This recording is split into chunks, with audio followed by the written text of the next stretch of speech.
girl, bring it to work. Bring that dance, girl, let me slow you told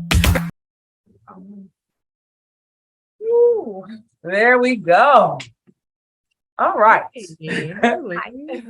Hi. Hi. All right. Welcome to the Trap Boot Camp podcast. It is your girl, Oracle J. Doe, and my co-host here, Miss Sam Silver. And today we are so excited to bring in a new guest. We have Taska Moore of the Healthy Bump Club. She is here for our Good Girl Gone Fit series. This series is to help everything for your hips, ass, and everything down below. Okay. Everything. But this is actually going to be your full body too, because we're going to be helping out our trap mates that are pregnant, who want to become pregnant, who are actually experiencing their postpartum lifestyle. And we want to make sure that we can have some tips to kind of help you, get it together. So that's the goal today. And we are going to have Taska Moore here to help us out with that. Thank you so much for being here, Taska. Hey, ladies. It is a pleasure to be here and to join you today. Thank you so much for having Healthy Bump Club on this platform with you. I'm excited to talk about this. Yes, we're excited to have you because, I know we've been trying to get together for some time. We had you on the show. We had you at the event that we had, Hamakai Healing Junction. And she did an excellent job. She has so much energy. We got you all over the place, dancing on videos and everything. Yeah. And I just knew that we had to have her here so that we can learn a little bit more, to help us out. Because, even with being fit, you have to make sure that you're working on your body. I'm sorry, being pregnant, you got to make sure that you're working on your body. And we want to talk to you about a few different things. So before that happens, I would love to have you tell us a little bit more about yourself and the Trap Mates. Sure. So hi, Trap Mates. It is a pleasure to be here with you guys. I am Dr. Taska Moore, but you can call me Dr. T because we are family. And I'm excited to come here and talk about things related to pregnancy and fitness. It's actually one of my passions, mainly, and we'll explain why a little bit later. So I am founder and OBGYN of Healthy Bump Club. I've been an OBGYN for over 17 years and I have predominantly, almost exclusively worked in the underserved communities. So I know the issues that are specific to us, not just as an ethnic group, but also as a socioeconomic group. So I'm always excited to think of creative ways in which we can become healthier, despite some of the social barriers that we experience in some of our communities. So thank you guys for having me. I'm excited to be here and hopefully I'll be able to answer all the questions you got. Yes. And so I know you've seen the information we sent you. So you know a little bit about me, but I think you know a little bit more now because I did show you that I was a former phone sex operator. I don't know if you've seen that in my thing. I was, and it kind of, I don't know, how we start on a trail and we end up in all other places. Now, the phone sex thing was just so I could make some money. You best believe that. It was not a career choice or anything like that. But along the way, it was also information that I grasped. And then I moved on and went into fitness and I met this one here. Yes, lucky me. And it was a crazy time in both of our lives. And she happens to be, you go ahead and tell your own business, girl. Tell your own business. I was working as a dom at the time. It's almost a little bit opposite. I was already training. I needed some financial help. And actually, I don't even know if you know this part, but a woman I started training, she owned the dungeon. And so she was looking for new girls. And she was like, she's like, you would be great, but your schedule is weird. And I was like, work with me. I need cash. I love it. And it was this, I feel like it's the same thing you're saying. It like really started to like be cohesive and like having a little more confidence and like presenting yourself in a certain way. Yeah. So here we go. You guys have interesting histories. I love it. Yeah, and it's crazy how we met because we both met at Equinox. Yeah. And I started this podcast a long time ago and I started Trap Boot Camp while I was at that place. And just moving forward, I had her on the episode, and the episode went crazy. People watched it, and I was like, Then I had her again, and people kept watching. I was like, maybe there's something there, because despite the Dom thing, this woman is so smart. Like, and at Equinox, the things that we learned, like watching her, like seriously, because she was there before me, and the things that we learned at that place really helped moving forward, how to train in a particular way. Yeah. And as I spoke to you on the show, it was always just about 1, 2, 1, 2 with me, not really knowing the concept of, how this can prolong your life, and really transform your life. Fitness is more than just push-ups and all of that. Yeah. Yes. And now just understanding, I had a client who was pregnant and she worked out the whole time. And I'm talking deep squats with the big weights, like she was no joke. And I used to be like, oh, I don't know if we could do this. But then when I got certified, of course she could do it. Yeah. So I wanted to talk to you, because we know that our trap mates are in all types of areas of their life. And right now, this might be some key information for anyone, especially this one right here who says she's never going to have a kid. She signed out. She's like, and then I wanted to pre-warn, like I do want to ask some like almost opposite questions, but not like in a negative way, just like, like for people who are like me, who never wanted kids. I mean, I appreciate giving them back at the end. Love our aunties and our godmommies. Yes. I feel bad, my sister and her wife. But you love being part of the village, is what we would say at Healthy Bum Club. You're part of the village, and the village is very key. To get jackets and stuff. But no, I am very excited to just almost hang out with you and speak with you, because when she had her event, I like focused in on you. I'm not in a creepy way, but like I saw you and I was like, who is she? And like I remember us talking, and we had a great conversation. Like 10, not even 10 minutes, and I was like, this woman is amazing. And so I'm so glad that like you're here. Yes. Thank you, guys. Yes, I'm flirting. I appreciate the flirt. I appreciate you guys, but you guys said some things that I think are really, really key, right? You have these unique career paths, you have these job opportunities, and I love the fact that you recognize sort of the key elements of these opportunities. You're utilizing your experience in meeting women in a very vulnerable place, and you're able to relate to women in that way because you've had these experiences. So I love that how you're utilizing everything that is you and forming this amazing platform. And Kawanna, I appreciate, I had you on our platform. We talked about fitness and you just dropped gems the whole time. And now so I'm excited. You're gonna drop some gems. I'm definitely going to try my best. I'm going to try my best. You set that bar real high, but I love the fact that you are catering to pregnant women to be more fit and to be healthier. And one of the things that I always tell my patients is and my clients is that health is not just something you do during pregnancy. It's kind of almost behind the 8 ball when you're pregnant and you're trying to be healthy. It's really good to get these habits even before we're pregnant, right?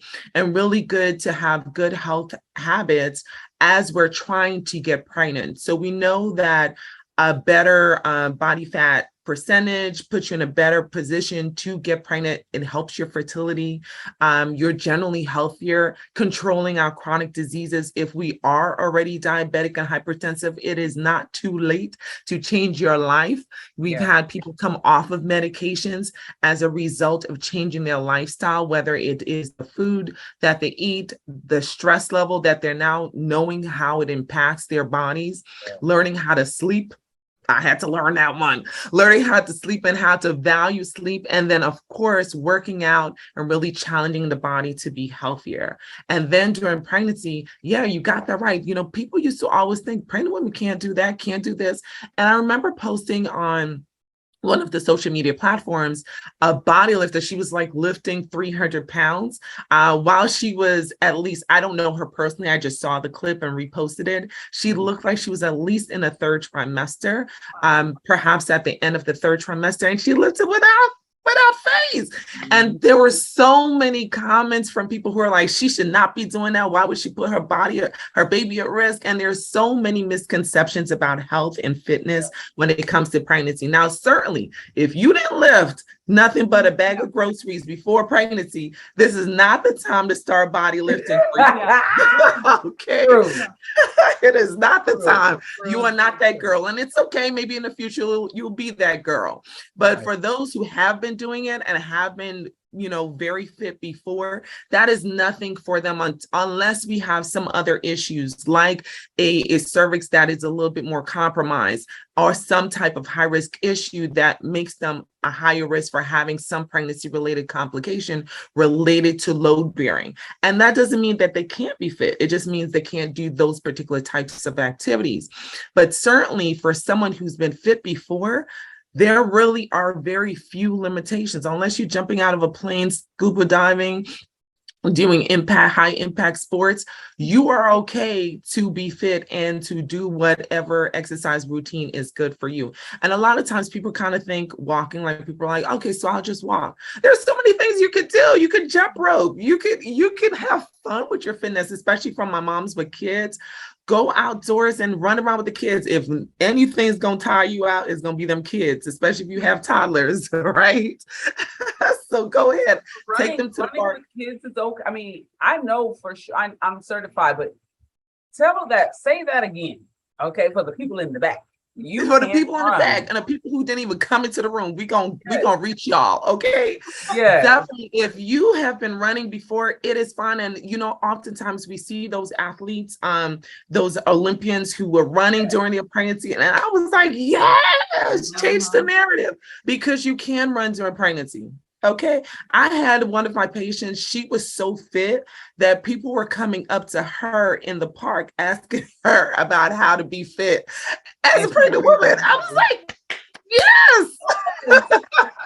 And that's what I love about everything you're saying is like, I think it is full circle in the whole health industry in general. Is like, if you just because you are now pregnant, like you getting in shape, it's not going to be the same as if you were already trying to get, you know what I mean? So it's like, it should be a consistent thing that is in your head of like, let's stay healthy or in shape or working towards a specific fitness goal or whatever, because then when life happens, it only makes it easier. And when life happens, don't take away from it. Because you saying jump roping or running, that's cardiovascular. Mm-hmm. Cardiovascular is the hardest thing to maintain and train, because it's after a week, it's I don't need to run anymore. So I'm just going to stop working as well. Mm-hmm. So it's beautiful. And I love that you're saying that, because it's but let's just start now, regardless if you're 21 and you want to have a kid at 30, just start now. And this is a hardcore professional, and if I'm not incorrect, OBGYNs are also surgeons, right? Yes. So mm-hmm. This isn't just a beautiful woman who knows about vagina health. This is a surgeon that is saying this to people in the back and in the front. So and in the front, yes. And I love that you ladies are helping us to change this narrative about health and pregnancy. And even for those who weren't active before pregnancy, because a lot of times I have patients that come in and they're diagnosed with early onset gestational diabetes, or they're becoming hypertensive because, as you mentioned, pregnancy places a certain amount of challenge to the body, and it will tell your whole business. Mm-hmm. If you weren't healthy before pregnancy, it will make sure that it will let the world know she wasn't healthy before pregnancy. Okay. Oh my God. So I wanted to tell you that. So I remember when I got pregnant, my teeth were in so much shambles. I knew I was bad with the teeth, but when I got pregnant, my teeth went through so much. I was in the dentist's office so much. And I don't know, what is that? Why is it when you're pregnant? Please explain that. It's connected to the heart health, isn't it? I don't know. Come on, Sid. Listen. Go ahead. I love it. Dental health is so literally all my patients get a visit to the dentist, whether it's a private dentist or someone on our team, they get seen by the dentist. Why do we prioritize dental health? Well, two things. We know that dental health is correlated even outside of pregnancy to cardiovascular health, right? To heart health. So dental disease does increase your risk of having some type of cardiac issue or heart disease. We also know that dental disease is correlated to preterm delivery as well. So for my populations who are at risk for preterm delivery, get them out checked. And it's sort of anything that is infectious, pro-inflammatory in the body will definitely increase your risk for preterm delivery. And you see this across the board with all sorts of infections. Once you look at the outcomes of those infections, you're always almost going to see preterm delivery on that list. It is no different. You just answered. Let me get this. Let's go back here. I'm getting a little bit of chills now because I unfortunately lost a child at 24 weeks. So I have a child that I lost, my daughter Deja, as my first child. I've always had issues with my teeth, molars and everything, just like issues.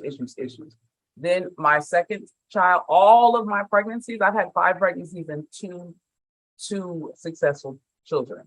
Two children. One was connected to the side. One was already disconnected, and so it was just kind of floating around, and I had to have a DNC. But I always had issues with my teeth, and I did not know that. I did not know that at all. So that is that was a gem right there. Hold up, wait. I got it. First, takeaways. I started writing takeaways. That is. Let me see. Thank you. Something. Thank you for dental health. We underestimate. I love it. Dental health is so important. And I'm like you, I always have to be in a dentist because I just, gotta maintain and be healthy. And I have challenges with my teeth too. So I always have to make sure that I'm in the office because what I will not have is them heart disease for something that is reversible and preventable, right? But there's so many things that interact and sort of preterm delivery sometimes is very multifactorial, but this at least we know is one area that we can make a difference and do something about. There are lots of other areas, and we may get to those later, that we have less of an impact on, but certainly dental health is key, and pregnancy has a high level of estrogen, progesterone. And we know that estrogen is a growth hormone, right? It grows things. It grows the breast. It grows the uterus, right? It grows bones for our younger women. But it also grows the gums become more inflamed. They are more likely to bleed because there's all this blood flow. Pregnancy increases your blood volume. And so blood flow is going everywhere to help support the life that you're bringing into this world. So the pregnancy affects the mouth, and the mouth can affect your pregnancy. So it goes hand in hand. I'm sorry. I do have because again, she's completely right. She wasn't joking. Even when I was little, I always said I didn't want kids. So I'm so sorry, and I apologize to the trap mates and you, especially, and you. But no apologies necessary. It's about every woman being true to themselves and walking. Because it is interesting. Again, my sister and her wife are in the process of losing their eggs. So this is interesting for me to know. One time years ago when I was really drunk, I offered to be a surrogate, and that was a mistake. That will never happen. But I'm just saying, when you say when you say things like preterm delivery, would you mind expanding a little? I feel like it almost sounds obvious what it means, but I would love to make sure I know what that means. Right. So preterm, so we know that miscarriages happen up until what we term as a miscarriage happens up until a woman is 20 weeks gestation, right?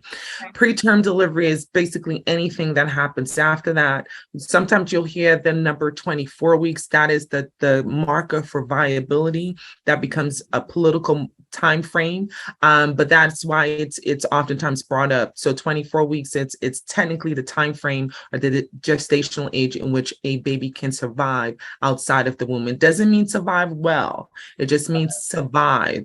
Certainly babies that are born at 25 in severe prematurity, 24 to 28 weeks, have a very high risk of a multitude of complications. The most common ones we know: respiratory distress issues, oftentimes being on a ventilator, their low birth weight, of course, spontaneous bleeds in the brains may be experienced. That's another common risk of prematurity. Neonatal sepsis, because their immune systems are so fragile, as well as a severe bowel infection called necrotizing enterocolitis. So and that's outside of their developmental challenges that they have. Shout out to all my preemies out there, because they are, let me tell you, these babies are fierce. Too. My godson is a preemie. They are fierce. I Listen, these in my babies hand when he was born. And now he's like really strong, he's doing this thing. It's great. They don't play. When preemies catch up in life, they they hurdle over. I was supposed to be a Gemini, but I'm an Aries, so I was a month early. Oh wow. Yeah. Oh, you're a month early. Yeah, and I always tell my mom, I was like, that is the only time, as you can tell right now, the only time in my entire life I was actually early. On time. No, early. The only time. You were ahead of the clock. Listen, you set your own time. And I'm glad that you said that. So let's talk about the late preemies, because sometimes that gets a little bit confusing. Yeah. So a mom's due date is at 40 weeks gestation, right? And full term is 37 and 0 days forward. Yeah. So a baby that is born a month early is technically 36 weeks, which is preterm, but we consider those to be late preterms. Why do we say the word late? Late because they survive much better. They have less likely to have some of the very severe complications of prematurity. They may still have some things like their weight may be on the lower side. They may have some respiratory distress issues, but their distress issues are usually not as severe. They may need a nasal cannula as opposed to being intubated. And their immune systems are still sometimes a little fragile, but the risk of really severe infections are much lower. And so is the risk of the intracranial bleeds in the brains. Some of the things that the late preemies may encounter, their breastfeeding is sometimes a little bit more challenging because they get tired more easily. So their latch is a little bit harder for them and they may get a little fatigued. So the moms out there who have preemies who are like, this breastfeeding thing is hard. It is. And it is across the board, preemie or not, but especially because preemies are so fragile and they're tired oftentimes, and their latch is a little bit weaker. It takes a little bit more effort to get them to breastfeed well. So hang in there for those who are breastfeeding preemies. I'm sorry, Mom. She said, you were an easy baby because you just slept all the time. And I was like, I wish I could still do that now. So I make my position prior. That's that preemie. They're like, I'm tired. I wasn't ready to come out. I'm just gonna rest and sleep. I just want to and it's funny because even now it's like if I have to travel somewhere, like I always say, I'll just drive at 2 a.m. So when I wake up, I'm already there. So maybe that was it. I was like, I just want to be there, and then I don't need to travel no more. I know. Love it. Love the consistency.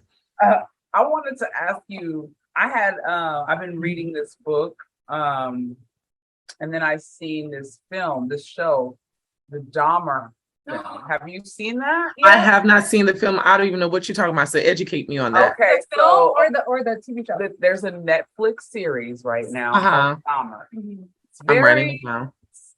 It's very creepy, but it really explains a lot.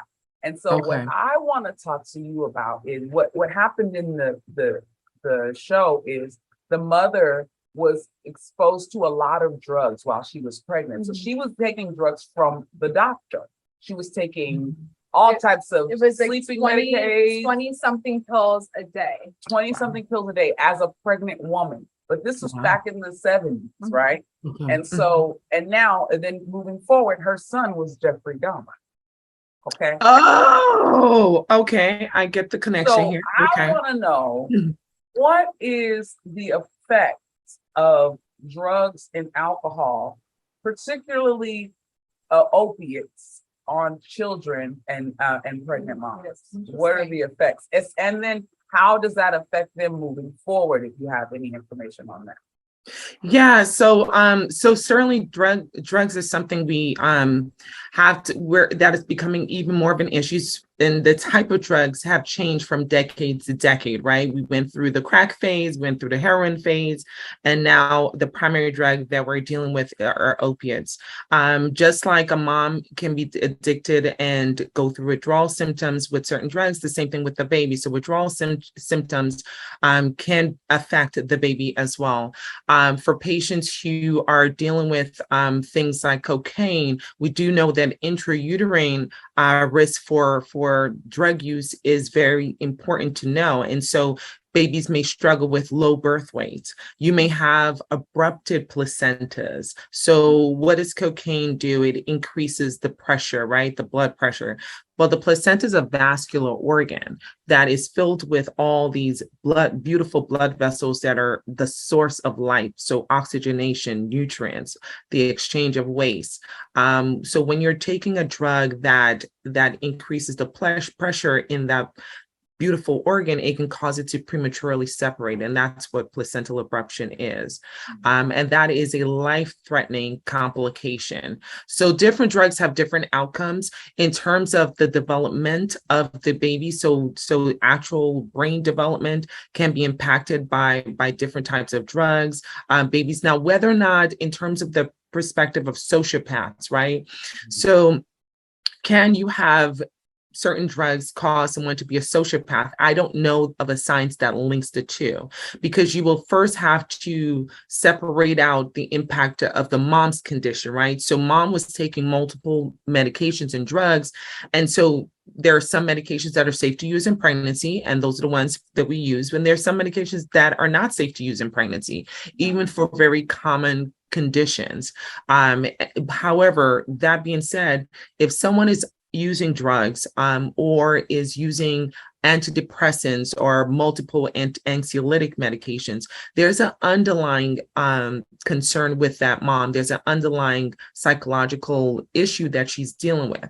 Now, we know that from the studies with 9/11, that there are connections between the behavioral patterns of moms and the outcomes of babies. So we know from the 9/11, those women, the women who were pregnant and exposed to 9/11, their offsprings were more likely to have behavioral issues, anxiety issues, in connection to moms who have post-traumatic stress disorders. So we know there's a connection between maternal stress experiences, and you can expound from that, whether it's a very tragic event like 9/11, or whether it's the impact of moms who live in compromised communities where they're exposed to drugs and violence on a regular basis. There is a connection. We're starting to see studies that are supporting that mom's maternal stress and maternal experiences does have an impact on the behavioral health of her offspring. So it'll be really hard to dissect which one is impacting more in that particular circumstance. Certainly can be the drugs, and certainly can be mom's psychological health, but we do know that both elements have an impact on babies' psychological development. Similarly, we know that the early stages of trust and relational attachment happens within the very early stages of a baby's development. So if mom and bonding with baby, that's why for me, bonding is a vital sign for me. So if there's a bonding issue with the child and mom, and sometimes it happens, don't be ashamed, tell your doctor if this is happening. If you're not bonding with your child, that is a key for me, a vital sign, something I need to know about, because bonding is what helps babies know that they belong, who they belong to, how they form trust, and it happens within the first 3 years. So it's very early that kids learn their trust and their relational behaviors. So you want to be able to help mom and baby connect whatever that bonding impact is, and that bonding can be affected by mom's mental health. Perhaps she's struggling postpartum anxiety and or depression. Perhaps she's having post-traumatic stress because she had a traumatic delivery in her past child, and now she has a newborn and she can't disconnect from the prior experience, and she's now having post-traumatic stress disorder symptoms or some type of trauma experience that's preventing her from connecting with the baby. So, or relational issues, perhaps she's a mom who's being abused. So there are so many things that interact and play into the behavioral health of an offspring. It's interesting that you say that, because I don't know how far you've gone on the show. Sounds really bad. I'm obsessed with cereal. I know, but I mean, like, People are. Here's the thing: it's like she thinks they're sexy. No. I just think it's like my roster of men that I've dated okay. before is so bad that I'm like, And oh, they probably worse. No, I'm just saying, like, oh, so it's not that bad when I watch these serial killers. But when it comes to Dahmer, just because you brought that up, and it's kind of how we dove into this, is at the time, I just watched the episode last night where they didn't know that postpartum depression existed.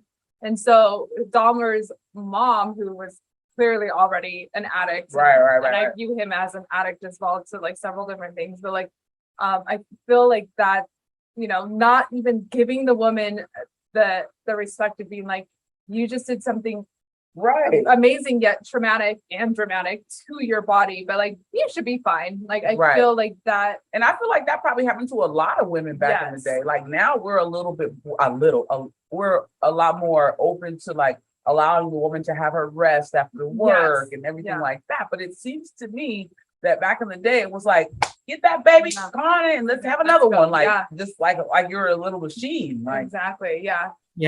And no wonder we didn't know about being fit along with it, because it was like we were just a machine for the man to like produce the baby. As opposed to being a human being. And we're still very far from getting better at diagnosing and recognizing these symptoms, because people oftentimes look just for sadness, and sadness may not be the only sign or symptom. We know that appetite changes, withdrawing, not socializing, isolating, sleep disturbances. And that's kind of hard, right? Because you kind of expect mom with the newborn to have sleep disturbances. So it really requires really having intentional conversations to really decide whether or not her sleep disturbances is really due to the baby awakening, or perhaps she's, even when the baby's sleeping, she can't sleep because she's having these frequent intrusive thoughts.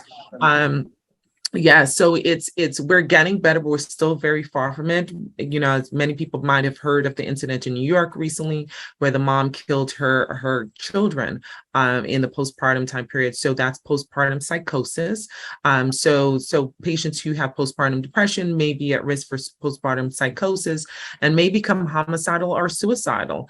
And so she's a Black woman. So the question is, we know that Black women are less likely to be screened and also less likely to receive services. So the question is, did she get screened? Did she receive services? Did anyone even check on her? Which is why we love programs like Welcome Baby that we tend to work with, who check on moms. Even outside of us, the healthcare provider, we have programs that are able to check on moms, because you need that village, you need that constant support, because anything can go from one day to the next day, can go from nice and sunny to completely dark. And a lot of patients experience that transition and don't really know what's a typical postpartum blues. So you can have crying episodes and sadness postpartum with all of the hormonal changes. You're extremely fatigued.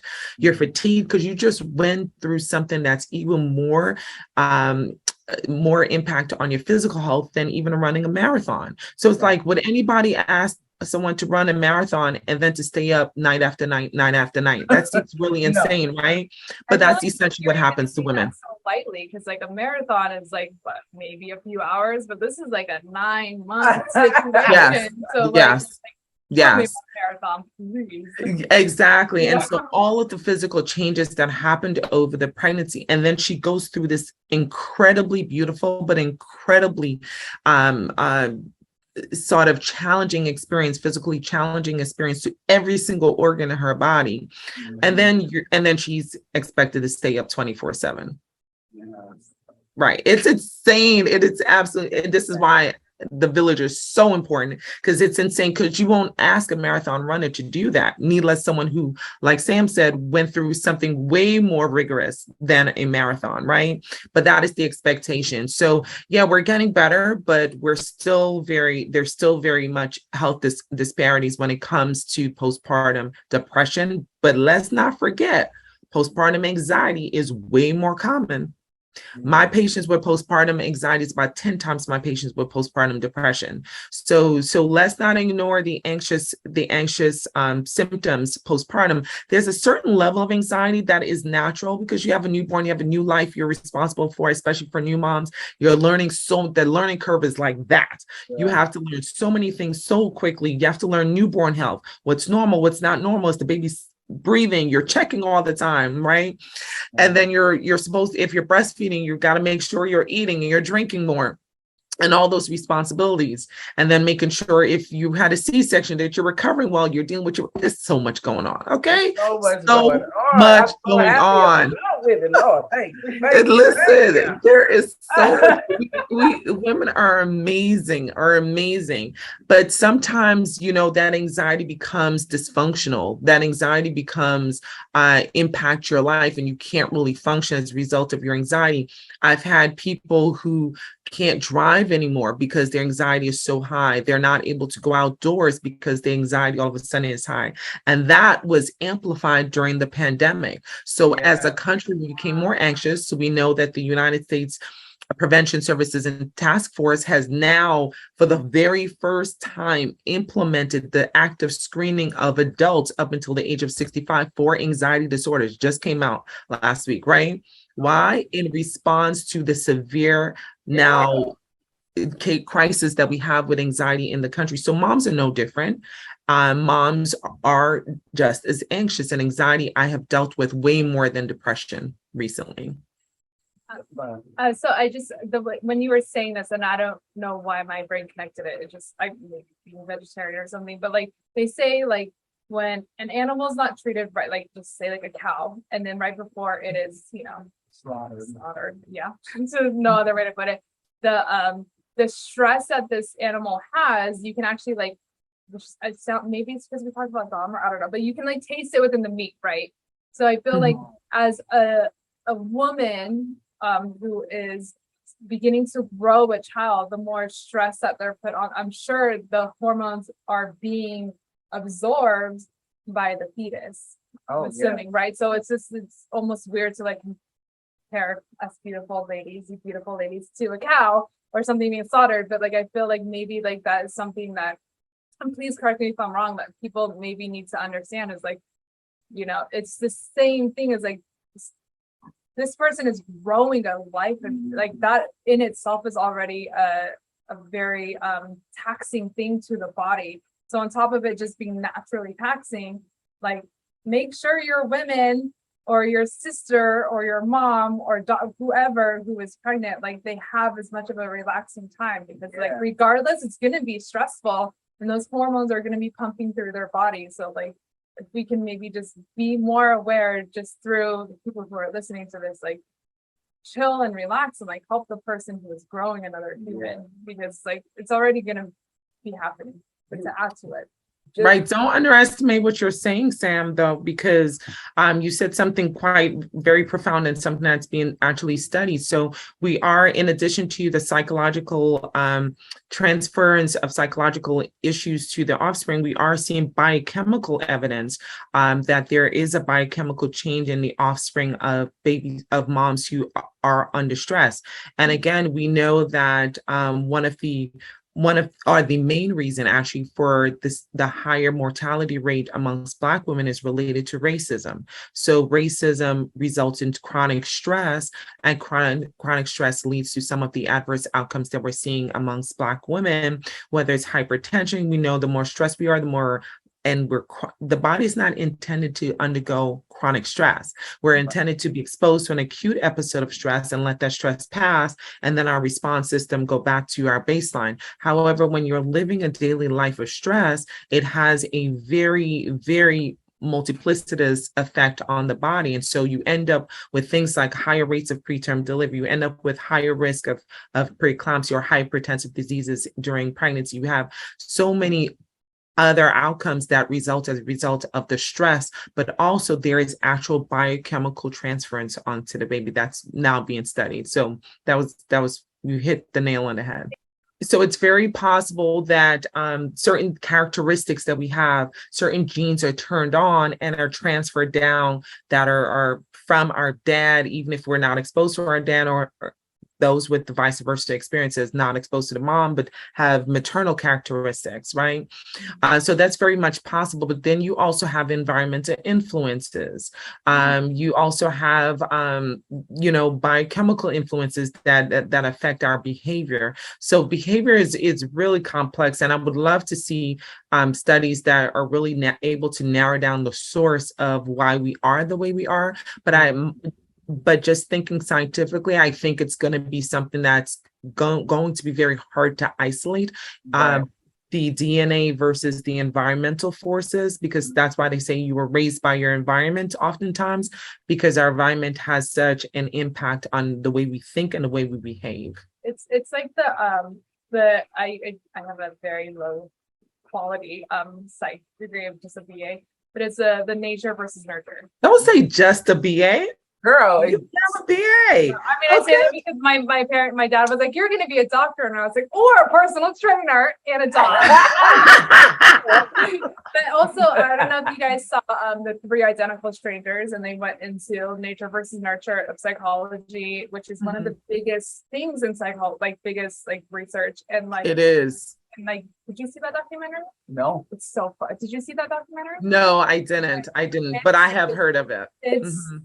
I remember I was watching it on a plane way back from Canada, and I was almost disappointed that I had a degree in psychology, because again, it being one of the top things that they research, nature versus nurture, which makes sense. They just completely I'm going to take this information, take it out. So it says that it was just a lot, but yes. And I do feel you're it does have to do with that, but it's just it's a little bit wild. And I feel just because, I know you, I met your kids, I met your sister, and all of that. I met you, but not your kids. I have no babies. You don't have any kids, okay. Yeah, and I think it's interesting because it's even you being the amazing mom, if their dad wasn't in their life, they could still see the opposite view of that, of being how would my dad be reacting to it? Now I'm going to react that way. I've always just wanted to know what is the transference, and I may have misspoke because the information is very new to me, but it is something that I'm really, really interested to know more about, and I'm really interested in seeing how how it affects our lifestyle. A predisposed. Sometimes we're just around. The idea of it is us being around our parents. My mother was a businesswoman. My father was in the music industry. I'm both. You know what I'm saying? It's we've absorbed, and we kind of have a predisposed idea of who we're going to be. But it's kind of you've been trained your whole life. Now, both of my children now, my daughter's an artist, and my son is in the Navy. But I'm just finding out that my son can sing really, really good. You know what I mean? Yeah. He does art, and that's what I did in high school. So it's just wow, it's so interesting how our traits are passed through to the child, how they can either absorb the good parts or the bad. That's very true. And I say that also and I'm like the opposite. People in my family could sing. I didn't get that gene at all. It skipped over.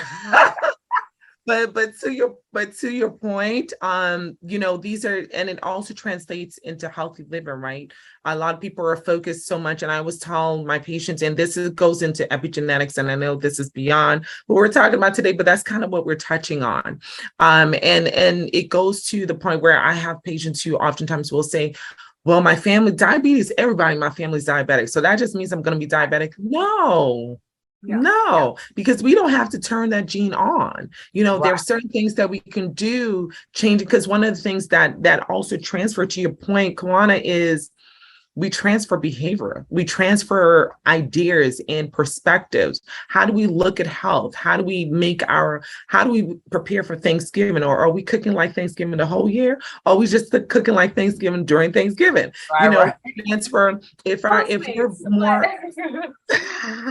if we're more sedentary in our lifestyle and all our kids see is a sedentary lifestyle, then guess what? They will become more likely to be sedentary. They're less likely to be athletic if they grew up in environments where moving and physical health wasn't really a high priority. And this is something Kawanna actually touched on when we did our taping, as you touch on really getting moms to incorporate their newborns and their infants into their workout regimen. We talked about how that not only allows them to be more consistent with their workout, but it also helps them to raise a generation that now has a new perspective on being healthy, that now sees health as not just something that is a chore and something you're kind of have to do and you don't really want to do, but it becomes a way of life, a lifestyle for them. So I think that goes on many levels, that there are things that are both environmentally impacted as well as genetically impacted, but it goes both ways. You don't have to have a gene turned on just simply because it runs in your family. I'm finding diabetes in my family. I'm like, I am not trying to become diabetic. Okay. Yeah, no, me either. In our family, my grandmother was diabetic. My mom, I think she's pre-diabetic, but she's one of those women that who really don't go see. She's, I'm good. I eat herbs. I'm good.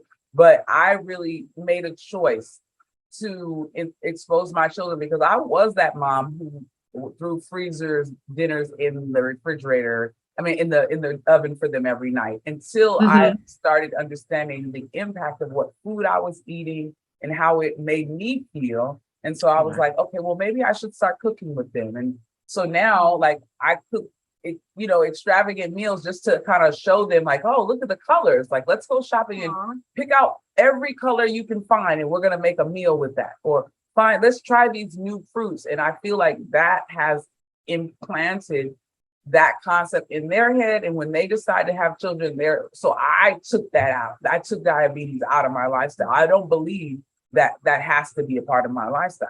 And it won't be moving forward. I don't think any of our other generations in our family, because we all made the decision to make healthier choices. We don't eat like our Louisiana backgrounds. It really has changed. And I think it's just great to hear from a professional that you can change your genes. You don't have to be what they say we're going to be. That's awesome. That's great. Right. And even for those who have because sometimes I'll have women who made the lifestyle changes and they still end up diabetic, and they're like, I still ended up diabetic, but guess what? You can be a healthy diabetic, right? Because diabetes have all these impact your eyes, your kidneys, your heart, your brain, all your feet, all these potential outcomes, but being a healthy diabetic will prevent you from having those outcomes and also living longer. And then having a healthier lifestyle may have delayed the onset of diabetes for you. So there are positive impacts to health, even if you end up being diabetic. I don't want people to feel discouraged, like I didn't do what I was supposed to do. No, if you didn't do what you were supposed to do, you would be in a much worse situation. You may not even be alive. So be encouraged that even for those who aren't able to keep those genes turned off, and there may be other factors to that, where you're living, what you're exposed to, the stress you're exposed to on a daily living. So it's more than just our health is more than what we eat and how our exercise. We talked about sleep and water intake and stress, and maybe all those other factors, but still don't be discouraged with leading a healthier lifestyle. Awesome. So we're going to ask you a few more questions. We have this portion of the show that's called My Intent. And we're always so wonderful. We're thankful to have people, especially you, that come here and you live a lifestyle where you're helping others, but you have an intent for your life as well. And so these are intentful questions presented to you by myintent.org. This is their game. It's 33 meaningful question cards, and we need to find out what your intent is. So she's gonna pick your cards, okay?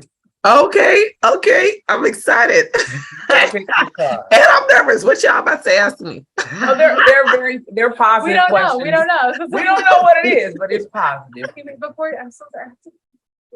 I'm so sorry. I know. I'm sorry. You shuffle. You guys Peeing shuffle. during the show. I'm sorry. Maybe I should ask you about my bladder or something. Well, Okay, hurry up. Okay, Go, I'm go, sorry, hurry. I'm You sorry. shouldn't be drinking this. Oh, Red she Bull. has to use the bathroom? I'm so bad. She's the pee break girl. I'm sorry. I'm sorry. Oh, it's okay. We could talk about that. Yes. Do y'all want to talk about that? I mean, urinary frequency is something, and urgency is something that it's overactive bladder. And it can be experienced. Oftentimes people think the bladder issues happen, and she's a perfect example. Oftentimes people think bladder issue happens only to older women, right? But as you can see, bladder dysfunction can happen even from kids. You know, you have kids that have prolonged bedwetting, you know, and that's layered in of itself. It can be psychological, be physical, but bladder issues happen throughout our lifetime. And a lot of it also is having healthy bladder habits is really important. The better you treat your bladder, the better it will treat you in the end, because your bladder will play you. Listen, your bladder will play you in the end. Know. Your bladder, well, believe me, I know. It is one organ that's like, I've I had get- enough of you. Information about my, menopausal situation as I'm moving into it. But yeah, continence is a thing. It is a thing. It is very much a thing. It is something that I'm just not really comfortable with. But as a trainer, and you're always moving and you're jumping and all that stuff. Yes. So it's something I experienced during pregnancy, but now getting older, it's something that happens. And it's something that I guess I'm not the only one experiencing. Does that happen to men too? Oh, men more likely to have the overactive bladder symptoms. They don't have so estrogen is very important in supporting our tissue and our pelvis. And so as we get older and the estrogen levels start to decline, we start to see leakage that is related to structural support, and that's the stress incontinence type of incontinence. And so especially for moms who've had babies before, especially if you had a number of babies, like you have a higher amount of children, or you have larger children, you have the 9-pounders and 10-pounders, they coming through the pelvic floor causes stretching of the supportive tissue that then cause weakening that will then be further unmasked as we get older, because now the estrogen levels are declining. So that is called stress incontinence. And that's where we don't work as much as we work out everything else. We're not really trained to work out our pelvic floor, and our pelvic floor has very important muscles that we should be contracting and relaxing and exercising, because like any other muscle, over time of not using them, they atrophy, and they're less likely to do what we want them to do. So that's stress incontinence versus something that's a more dysfunction of the bladder, which is the frequency of running to the bathroom, the urgency of having to go to the bathroom. That's a nerve issue, the way our bladder is controlled between the brain and our bladder. Remember, when we were born, our bladder was free flowing, right? There was no control. We had to learn to control our bladder, right? We had to train our bladder. So sometimes as we get older, for reasons we don't fully understand, we have to retrain the bladder. And sometimes it is severe enough that we do have to take medications to kind of calm the bladder down. But also for people who have pelvic floor pain issues, if you have urgency and pain issues, you may have a condition called interstitial cystitis. So don't ignore that. If you've been diagnosed with UTIs all the time, you may want to really check into that and see whether or not it's a pelvic floor dysfunction issue and not frequent urinary tract infections, because interstitial cystitis behaves just like frequent UTIs, but there's no bacteria in the urine. Okay, so I'm gonna leave that right there. She's giving us some gems today. I've obviously only heard I didn't even put my flannel back on. I was just like ran out here. No, last episode I mentioned to you, growing up, I was diagnosed with like abandonment issues, which is like, it sounds aggressive. My mom just always had to go to the Philippines. And apparently she just told me this recently, like we went to a psychologist back then, and they were like, that's just her like physical reaction to you leaving. And I didn't remember it at all. I do remember like in first grade or kindergarten, I kept saying I needed to go pee, and they're like, you're making it up. And I was just like, no, I'm not. Like, I feel like I have to. And it's like, before I leave, I always say pee. Right when I got here, I pee. I'm just like, I need to make sure Now, obviously, Red Bulls don't help, but I do apologize about that. I'm just like, it's No, true. no, Oh And no, I- don't apologize at all, because Don't it's important for us to see these things, because there are women out there who have the same experiences but may feel ashamed or embarrassed to share it. So for you to be open with it and Yeah. saying, this is what I'm dealing with, and these are the layers that feed into my disorder or my dysfunction, it will open someone to feel more free to even go to the doctor and talk about it. So Thought I was never fine be with ashamed about it. I Whereas, No, that's. I mean, it's these things happen. And Yeah. it's normal. But yeah, I I was really, asking her about, during pregnancy, like, I mean, I wanted to know, do men experience incontinence? And Oh. she was saying that, the older they actually No, you're like experience opposite. more the frequency. their frequency, urgency, especially our men with the large prostate. yeah, I was gonna say They run into the bathroom. As they get older, they run into the bathroom just the same. Before we do our intent questions, and I guess this is a selfish personal Sure. question. Uh-huh. So I have a IUD. Do you think an IUD could also affect my bladder talking to me all the time? No, it shouldn't. In theory, it shouldn't. Now, certainly science, we're always learning how the body interacts, and Okay. everything in the pelvis lives in the same environment, same neighborhood. So all these organs are interplaying with each other. Okay. But there's nothing that I can think of that would directly affect the bladder, outside of people who are more likely to have urinary tract infection issues, vaginal infection issues that increase their likely, and that's from the presence of a foreign body. Sometimes it changes your pH, for some people more sensitive to that, and so they have an imbalance of their natural flora, their natural bacteria that control the vaginal tissue. And some women may experience a slight increase in urinary tract infections, but not really dysfunction, not really overactive bladder symptoms. They shouldn't be correlated. I do get infections quite a bit. It's like, if it's like windy, she's like, I don't like that. And then the vagina, she listen, she don't want nothing disturbing her peace. Okay. You better eat right. You better eat right. You know what? You hear that? But one more question before we go into it, Tim. We have a show coming up with a group, a product company by the name of Condition Her, right? And we were online. We were looking. I don't even know how it came up. Pubic hair. And we seen an ad for pubic hair.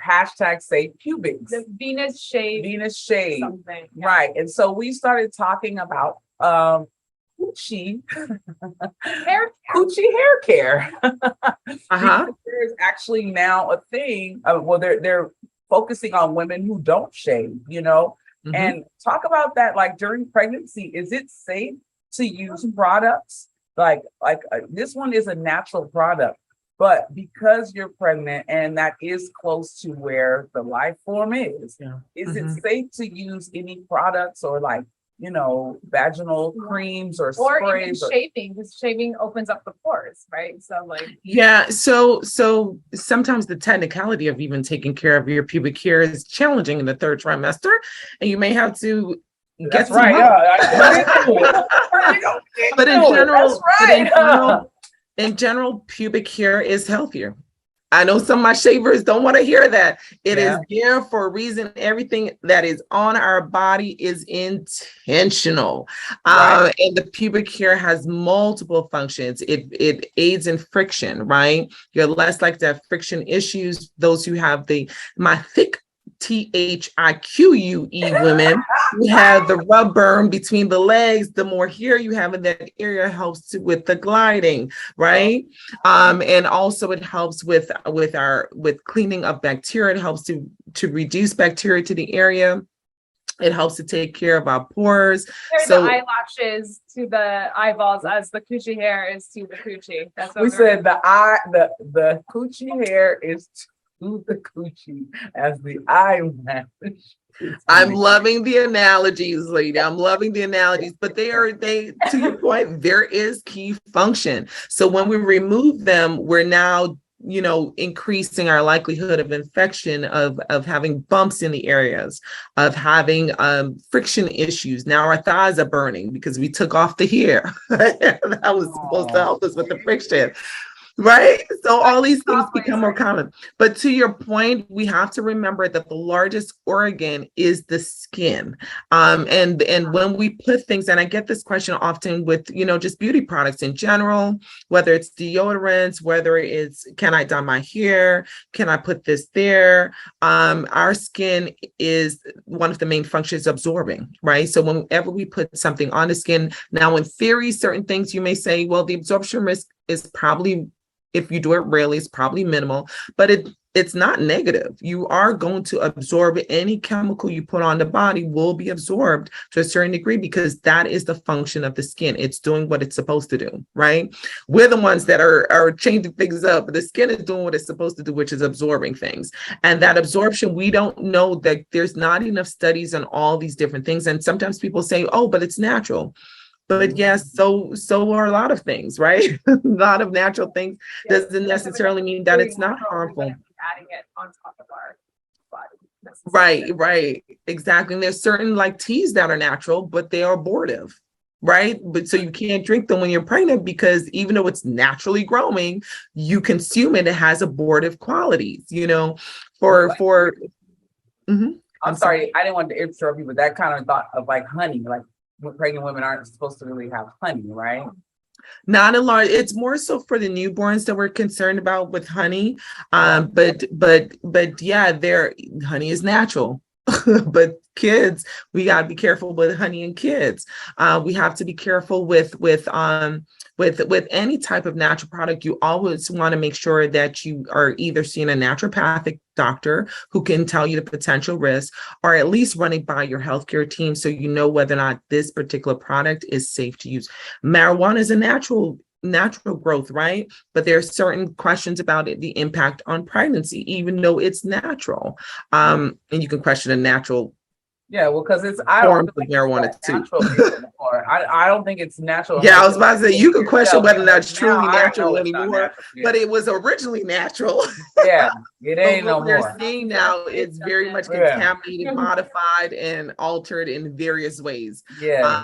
But yeah, I always say make sure you minimize any type of chemical to the body when you're pregnant, because the body's already exposed to so many things that you can't really even control. Your air is something you can't control. So many fumes and chemicals in the air. When depending on what job you're doing, you may be a cleaner. For my women who are cleaning, make sure you're well ventilated. Your hands are covered in gloves. You want to, because things get absorbed into the body. Okay, and I keep saying last question before my intent, but no, it's okay. The show is this episode is baby. I got that bounce back. Okay, so baby, getting that bounce back doesn't necessarily mean you have to bounce back and be super skinny. It doesn't mean bounce back and snap back is not the same. Exactly. Can you offer some safe methods to our trap mates or maybe some practices that could help them bounce back safely? Oh, yes. Okay. I love this question. Because why? It's a passion of mine. So I always tell my patients, pregnancy doesn't end your health, right? So a lot of times women will do major lifestyle changes during the pregnancy. And then when the pregnancy is done, she's like, okay, now I'm back to what I was doing before. No, you are the primary goal for your health changes. The baby is secondary to all the changes that you're making. So we still got to prioritize ourselves. So let's talk about physical health. So for my moms who have certain outcomes, right? You became diabetic, gestational diabetes, or you became hypertensive, you had preeclampsia during your pregnancy. After pregnancy, you are still at increased risk. We know, especially for, let's take gestational diabetes for an example. We know we rescreen after pregnancy because we want to identify those who are just early onset diabetes versus those who are truly undiagnosed type 2 diabetics that we're now catching during pregnancy, because women oftentimes will only come into the doctor when they're pregnant. But we know that for women, for example, for our Hispanic women, that the risk of becoming type 2 diabetic within 5 years is up to 60% if we don't keep those lifestyle changes. 5 years. That's a very short time. By the time your kid goes to first grade, okay, you may have already acquired chronic diabetes. And we know for those who had preeclampsia, which is very common, over 200,000 women every year in the US experience preeclampsia, predominantly our minority populations. We know that there are long-term outcomes, increased risk for heart issues, increased risk for chronic hypertension, increased risk for renal disease. So you have to continue to be monitored on a logistic aspect, right?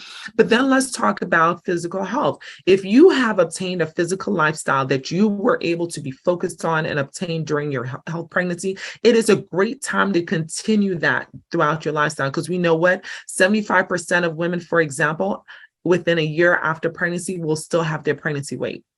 Now that's pregnancy number one. You add pregnancy number 2 to that, and then you add pregnancy number 3 to that. Now her body mass index is extremely high. Now she's in that high risk category. She's dealing with preterm or early onset heart disease. Now she's dealing with a bunch of things. Her knees are getting bad because of all the weight she's carrying. So we help women even after pregnancy. At your postpartum visit, we're talking about what are your health goals? And they look at me like, what you talking about? Didn't I just I'm done. I'm done. What you talking about? Like, we done. Like, this relationship has ended. No, it hasn't. Yeah. Now we're in phase 2. We're going to talk about how we're going to maintain this healthy weight, or if you started out with a high BMI, which is your height to weight ratio, and which these are your unhealthy BMI, because we know we have athletes that have high BMI because they're muscular and their body mass is higher. We're not talking about that group. We're talking about, you know who you are. You weren't exercising before the pregnancy. You know who you are. I'm talking about you. Okay. So if you are the unhealthy woman before pregnancy, we want to get you healthy. It is not just about the baby. Baby's good, but baby, in order for you to be around for that child that you're now raising, you have to be healthy. Because why? Now you got to carry a 10-pounder, an 11-pounder, a 20-pounder, bag of groceries, and their accessories. And this is where a lot of women encounter all these muscle and back aches, and they're always like, it's the epidural. It may not be the epidural. It may be your form, which we talked about during pregnancy, but now after pregnancy, now you're like this. Why? Now you're hunching. Yeah. Listen, am I in your garden? Okay, your breasts are bigger. Okay. And sometimes it's naturally, the breasts are bigger because you're breastfeeding. So it naturally brings the body forward, right? Everything that changes your center of gravity brings the body forward when it comes to pregnancy and postpartum changes. And so we naturally need to correct that. If not, you may end up with that back pain. You're leaning to breastfeed, back pain. You're leaning to grab something to change the baby because you're trying to hold this fighting toddler down and reach the diapers at the same time. You're overreaching. You're out of your ergonomics, right? You're ending up with all these issues, aches and pains, or you had a larger size babies and your pelvis was really opened up, and guess what? Things are kind of not really in alignment. And so we send you to physical therapy. Yes, I do. I send patients to physical therapy post-delivery to realign their bodies so that they don't have chronic issues. I do believe that a lot of my chronic pelvic pain patients that are sent to me, where people like, does she have fibroids? Does she have endometriosis? No, she ain't got none of that. She got birth issues we never corrected. So let's correct her and keep her healthy postpartum. Now let's talk about your mental health. Okay. So having babies, we know, has an impact physiologically and psychologically on your mental health. So we will always want to make sure that we are continuing to monitor your mental health, even after the pregnancy, even after the traditional postpartum period. Thankfully, now insurance plans are seeing that it's longer and are extending the coverage for postpartum mental health care. Okay. But also making sure that we do the things that we know are really impactful and helpful for your mental health. Exercise is part of my mental health treatment. Yeah. When I talk to patients, I talk about exercise before I do medications, even in my more severe cases, right? Because we know exercise has benefits to our mental health. Sun exposure, we minimize getting out the house. Yeah. Okay. We should be a lot more empathetic to pregnant women now that we all were locked down in the pandemic. Right. Exactly. Right? This is what pregnant women have been doing for centuries. They have been locked down And that experience that we had being locked down during the pandemic is what they've experienced every single child in their newborn months, in their early months. So let's do the things that we learned to do in the pandemic. Let's prioritize our mental health, get some sun exposure. You don't have to be around people, just get out the house. Where's the village? Have the village come over. Make sure that they're taking precautions, not the ones who may be exposed to COVID because you still got a newborn. So take the correct precautions and get outside the house, get that sunlight, get that exposure, making sure you're continuing your vitamins. People are like, oh yeah, I'm not taking anything. Why are you not taking anything? You're trying to support a life with breast milk. You're producing the liquid gold. You've got to take care of you. Lives, not just the one life, your life as well. Exactly. Thank you, Sam. Let them know. Okay. So we want to still continue with your supplements. Make sure your vitamin D level is good. Vitamin D level, when it's low, has been linked to depression. Keep that in mind, low energy levels. So sometimes, and then they're locked up in the house. So no wonder your energy level is lower. You're not even getting your vitamin D, right? So making sure you're getting all these key supplements, your postnatal vitamins, making sure you're on the iron. If you came out of your childbirth experience anemic, making sure you correct that, because being anemic, fatigued is not a great combination. You will exhaust yourself. So for all those reasons, we like to continue. That's part of the bounce back. So making sure the practices that we learn to have a healthy baby just continues for life. This is a great time to continue those habits.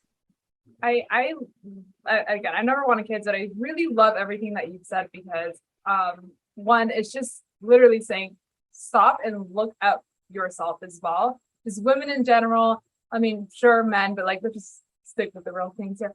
But also I had a friend that I grew up with, and she always wanted to be a mom.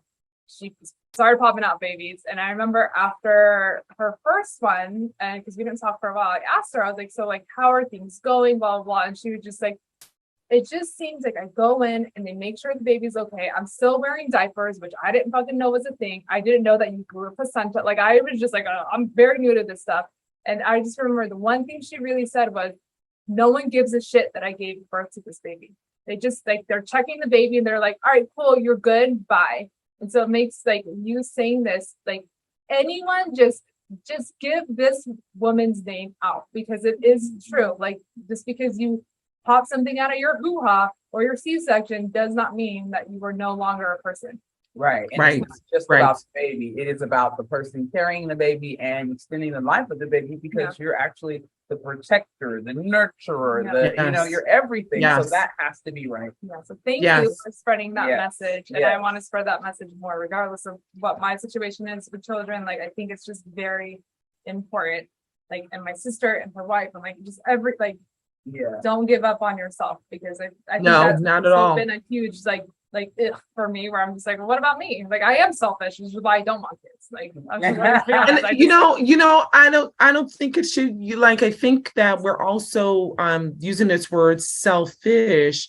It is self-preservation. It's not being selfish. I think it's okay. I don't think it's a bad thing, to be honest. I just think enough to be like, look, that's just not what I want. And like it just called selfish. And I'm just like, so what? Like then if I'm selfish, then I'm selfish. But I know like that is not what I want. I'm not gonna take care of the thing. Yeah. Like I think that's responsible too. I think it's responsible because I mean, and then you say you have an IUD, like you're taking the precautions. You're not putting yourself in a place where it's like, okay, well, I don't want kids, but but if it happens, it happens. Like the precautions, IUD system. Yes, you know what I mean? Like, I love my responsible women out there because it's about being intentional. To your point with the game we're about to do, it's about being intentional about what we want, making choices and feeling empowered to make that choice. So I don't want to have kids, so I'm going to use an IUD.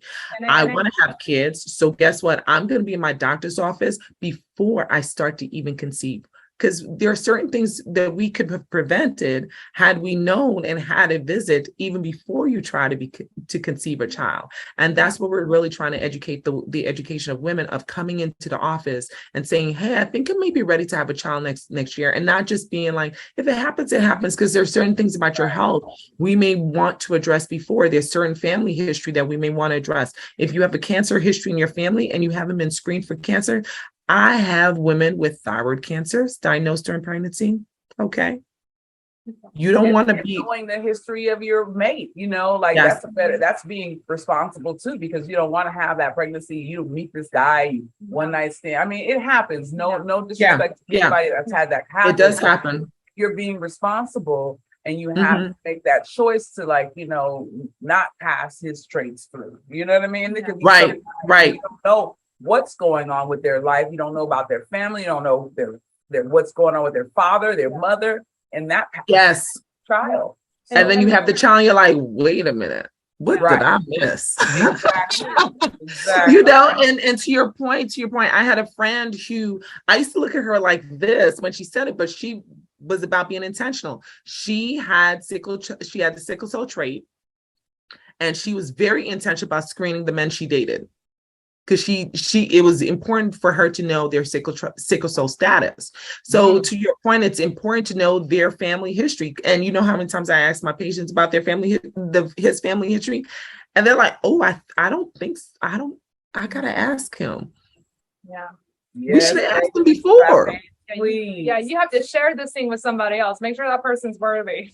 Start talking to the people that you're coupling with and finding out about their history. Those are very important questions. Yes. That you need to ask in the beginning, because you don't know what you could be coupling with. Not just saying, asking these questions about if you want kids. You want to know what's your grandmother like? Right. Diabetes running your family. Right. How many times you go to the dentist a year? Exactly. Like it's a lot of things. So that part. I'm so happy that we had you here. So we can ask you about your intent. 1,001. Okay. No, no. You are answering. I'm gonna pay you that. All right. So now you are gonna pick 2 cards. Okay. Just tell me when. Tell her when. Okay. How about now? Okay. There's one. And then hold up. Okay. And I have to pick again? Uh-huh. Okay. Go for it. Okay. All right. So okay. Question. All right. One. Okay. Ooh. Okay. Oh, she said, ooh. I haven't seen this one. What is a defining moment in your life, and how did it impact you? Ooh. There's a bunch of those. Okay, let me pick one. You're in the hot seat now. I'm trying to figure out which one to pick. It's sad when you got a couple of I mean, that's a good thing that you have a few different impacts. For good and for bad. But let's pick one that's kind of like important to us all, the pandemic, right? None of us have ever had this experience before. So the pandemic was certainly a life-turning moment. That's when I decided to start Healthy Bump Club. And it was in the pandemic itself. It was the slowdown of the pandemic allowed for certain information to come out. So we have the emergence of the information about the disparities in maternal health care in America. And that's really what spurred me to say, you know what? I could probably make a difference, or if not, nothing else, I'm going to try to make a difference. And so it allowed me to really sit down and think, what is really important? And I realized that one of the things that was important for my patients is to be able to have information where they feel like, they can make decisions. And, it brings a tear to my eye every time a patient says this to me, when they're like, this is the first pregnancy. I feel like I know what's going on. I feel like I understand what's going on. And that's what I want for all women who have access to us, to be able to feel like I have the information. Now I can make a choice. Now I can say I want A versus B. And so that was, also assessing, even having self-assessment. Did racism impact my ideologies in any way? Really spending that time and determining, as a healthcare professional, what are ways that I can change to unfold this racist ideology and framework that frames how we even treat each other from day to day, and doing things like changing from, oh, she missed her appointment, just reschedule her, to saying, picking up the phone and saying, why did you miss your appointment? And having that why has been so critical for so many women. I learned so much with just that why.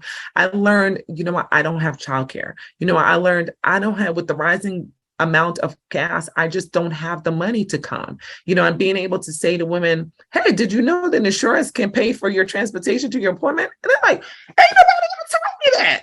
You know, like so many things that people just don't even know, you know, very basic information. I'm not the smartest in the class. I'm not the Harvard graduate, but I feel like the information I have can save a life, you know, and being able to have a platform where I'm able to do that with other women of color is so dope. You know, people come on and they see the physical therapist, they see the mental health provider, they see the nutrition, and we're all brown skinned. Okay. So that, I mean, it has been such and it's not, hasn't been without challenges, because again, we're still in this environment that is so unequal. But it has been such a love child for me. And I'm just so thankful that I decided to take up this mantle and to be, it's just been so life filling for me. And then like, oh, this is why I'm here. I love that. And your energy, it just presents that too. It really does. You're so bubbly, and it's like, I want to hear more from you. I want to hear more. I know. I love it. I mean, it really, it makes me make sense. Yeah, I love that. Question number 2. What makes you feel loved? I keep calling this one. You do. Oh my gosh. Oh, that's such a nice question. I love it. Oh my gosh. Say that again. What did you say, Sam? What'd you say, Sam? She said in bed. Our last guest, she kept asking him questions like, oh, in bed? In bed? Okay, I'll do the in bed for you. No, you don't have to, but if you want to, you can do both. Both. You have a choice, as you said. You have a choice. Whatever you want. So, you know, for me, I'm always astonished when people even think of me, right? So I value people's time so much and their space so much that when somebody even drops me a message and say, hey girl, what's going on? How you doing? I'm like, oh, you thought of me? Like, out of all the things in the world you could have thought of, you thought of me? Like, I value just people just hopping in and be like, even if there's something crazy, like dropping me a message, because in that moment, out of all the things in the world and in your life, you had a moment where you thought of me and you reached out. So I just appreciate people reaching out. You know, my East Coasters, y'all be reaching out at some interesting times. Y'all be big time difference. But I still appreciate y'all. But y'all in these time differences, I keep like 3 hours. 3 hours. But I appreciate, you know, the aunties that come like, hey, you know, I was just thinking of you, and I realized when I hear from you in a long time, and I appreciate the 5 o'clock message. I feel love when people think of me. I love being around, you know, I love my ladies. I love being around women. I think our vibrations is so dope. We're so like, the layers of what makes us who we are is amazing. So I'm always constantly learning from women, even just in my own personal circle. I'm just observing how we communicate, how we interact, how we make decisions. And I'm constantly in a school of learning about women, and it's been a beautiful lifestyle. So I feel love when you think of me. So thank you guys for thinking of me and bringing me on here. Thank you for being on the show. Thank you so much. You know, and in bed. Oh yeah, in bed. Now, listen, if you would think of me to take me out, you want to be taken out? If you would think of me to take me out, I feel loved. But here's the thing: if you are someone who is not selfish, right? Like it's about your pleasure only. Oh, like the man. You're not my kind of flow. You're not my kind of flow, but if you are a give and take person and your pleasure comes from me being pleased, okay. Yes. Mm-hmm. It's true. Listen, you all in here. All in the loved area. You in the love area. Zone. You're in the love zone. Listen. I love it. You deserve that. You deserve to be taken care of. You were taken care of women Thank you, all day long. Yes, for sure. And so do you. We all do. So do you. Thank you. So do you. Yes, we do, So, right? I Yeah, wanted to, love is beautiful. I also wanted to, what's the last question? Oh, no, it's not a question. I wanted to present you with a gift from the Trap Boot Camp podcast. This is the candle that I'm going to present, but what I most likely will send you is our new fall drop. I'm doing a fall drop of candles, and it's a collaboration with Art by Queen B, my daughter, who was at the event. She's going to be doing the art for the candles. So this candle that I'll probably send you both, but this candle is a candle that is hand created by me, and it is called Living a Life of No Regrets. Let me see if you can see that. I love it. So we know that that's what you do. So we are going to present you and send you a gift. If anyone is interested in our candles, you can go ahead and check the Ethereal Essence page, our Ethereal Trapmate Spa. We have all of our candles available and on our website. And all of the purchases of these items help to keep the Trap Boot Camp podcast going. So make sure you go there and get it. But these are going to be for you in the gift for just being here and giving our trap mates insightful information on being pregnant and moving forward and how to bounce back, baby. Yes. We appreciate you so very much. Love it. Yeah. Oh, thank you so much. I absolutely love candles, by the way. Oh, great. I'm glad. Favorite things in the entire world. So I am so thankful that I'm getting a candle. Thank you so very much, ladies. This has been amazing. Clearly, you can't shut me up because this is what I love to talk about. I mean, we love that. Keep going. I know. And I just know that we try to keep the show at an hour, but I'm gonna let this one go all the way because it was so much great information that we gotta keep it going. Yeah. And I also wanted to talk to you. You have a new page and some new stuff. You have apparel as well, right? Yes, we do. Because like you know, we gotta listen. It takes some coins to get some stuff done, right? Right. And I work in community medicine. I don't got the coins that y'all think I got, like other my colleagues who work on Beverly Hills and in Park Avenue. I'm not one of those chicks. Okay, so I gotta raise some coins just the same, just like Kawanna just said. Her coins are going towards what they do on this platform. So what we do on Healthy Bump Club, we have our village. So Samantha, you're an example of our village. That's why we love our village so much. We have a group of women who are not interested in childbearing or maybe done with childbearing, but they are so supportive. So they inspired this apparel line called Village. And so we have our t-shirts, our sweatshirts, and a little something showing a little shoulder. Okay. We gotta keep it a little urban. I'm urban at the roots. I'm a New Yorker. Yes. We love it. So we gotta keep it at the roots. And you can you can see us on our Instagram at HBC Village, and you can catch our platform at healthybump.club. Or on YouTube, you can hit up our Healthy Look. We talk about everything. Yes. Let me tell you, these girls that sit on this platform that come on here, we have, very few filters because I love it. We have very few filters. So we share everything personally. Okay, because people forget we're brown skinned the same. So we go through the same health system. We go through the same experiences. Some are moms, some were trying to be moms. I retrieved my eggs. We talk about everything. Okay. So definitely hit up our platform on YouTube. Check out our videos. We have videos on name it, COVID experience, monkeypox. We talk about it all. We have some straightforward hit and run educational hard points, and then we have our panel discussions just like we're doing here. So thank you guys for supporting us and letting us share that information with your trap community. Yes.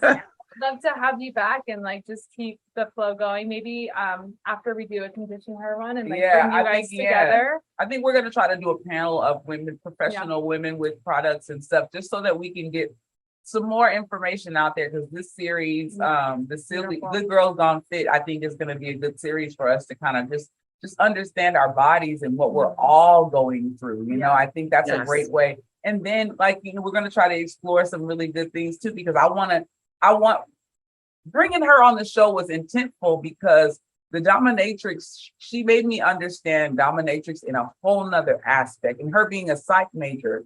she was able, oh man, the information that we like, the way that it was more so about the person. And that's what I got. And I didn't really tell you about it, but her and she took me to the thing because I was like, well, let me see if I can make $100. I was like, yeah, no.